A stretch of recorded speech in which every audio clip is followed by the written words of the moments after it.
నీతిమంతుడు లేడు, ఒక్కడునూ లేడు. దేవుణ్ణి గ్రహించువాడు ఎవడనూ లేడు, దేవుణ్ణి వెతుకువాడు ఎవడనూ లేడని యేసుక్రీస్తు వారు అంటున్నారు.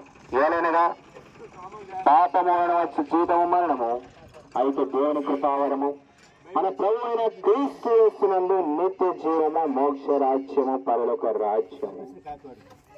పాపము చే ప్రతి వాడును ఆజ్ఞను అతిక్రమించును, ఆజ్ఞాతిక్రమమే పాపం.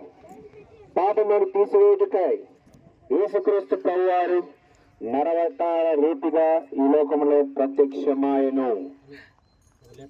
పాపులను రక్షించుటకు యేసుక్రీస్తు లోకమునకు వచ్చిన వాక్యము నమ్మదగినది, పూర్ణంగీకారమునకు యోగ్యమైనది అన్నది. మన అతిక్రమ క్రియలను బట్టి అతడు గాయపరచబడను, మన దోషములను బట్టి నలుగొట్టబడను, మన సమానాత్మైన శిక్ష అతని మీద పడను. అతడు పొందిన పేదల చేత మనకు స్వస్థత కలుగుతున్నది.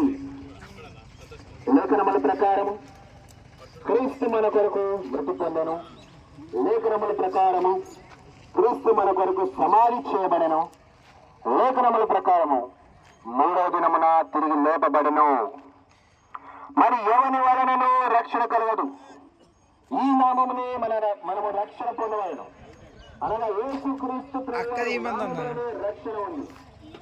ఆకాశము కింద ఇవ్వబడిన మరి ఏ నామమున ఏ స్థలమైన ఎక్కడ కూడా రక్షణ పొందలేము అని అడిగాను.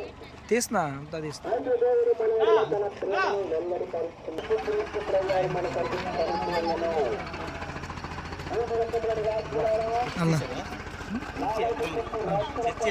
ఓకే ఓకే తీసుకో.